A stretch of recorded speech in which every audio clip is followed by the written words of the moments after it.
శ్రీ గురుభ్యో నమః. కడప కనుమలపల్లి మానసాదేవి ఆలయంలో ఫిబ్రవరి 24వ తారీఖున సుబ్రహ్మణ్య స్వామి వల్లి దేవసేన సమేతంగా ప్రతిష్ఠ జరిగింది. ఈ ప్రతిష్ఠ నుండి మనం కంటిన్యూగా 41 రోజులు స్వామివారికి అభిషేకాలను నిర్వర్తించాము, అన్ని నిర్వహించుకుంటూ వచ్చాము. రేపటికి అంటే ఏప్రిల్ 4వ తారీఖుకి ఈ 41 రోజులు ముగుస్తుంది. ఈ 41 రోజు అక్కడ ఏం చేస్తున్నామంటే కుజదోషం సంబంధించి, ఉద్యోగానికి సంబంధించి, తర్వాత వివాహాలకు సంబంధించి, అనారోగ్యాలకు సంబంధించి, సర్పదోషాలకి అక్కడ సర్పాలని అధిష్టానం చేయించి అక్కడ పూజ నిర్వర్తిస్తాం. ఈ పూజ నిర్వహించడంలో మొదట గణపతి హోమంతో గణపతితో స్టార్ట్ అవుతుంది. తర్వాత స్వామివారికి అభిషేకాదులు, అనంతరము అలంకరణలు, తదుపరి హోమాలు ఉంటాయి.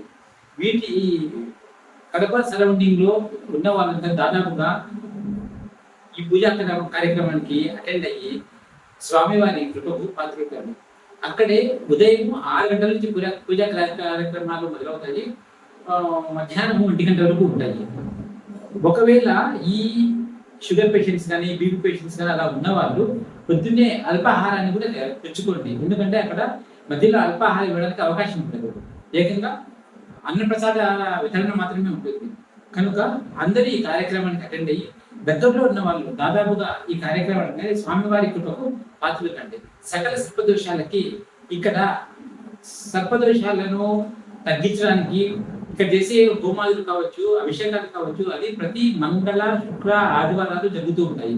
అమావాస్య, పౌర్ణమి నాడు, తర్వాత ఆరుద్ర, కృత్తిక, ఆశ్లేష ఈ నక్షత్రాలను ఈ హోమాలు, అభిషేకాలు ఇక్కడ నిర్వహిస్తారు. కనుక కడప చుట్టుపక్కల వారు కానీ, ఇతర ఊళ్ళలో ఉన్నవాళ్ళు కానీ, అవకాశం ఉన్న వాళ్ళందరూ ఈ కార్యక్రమానికి అంటే ఈ స్వామివారి కృపకు పాత్రలు కండి. నమస్తే.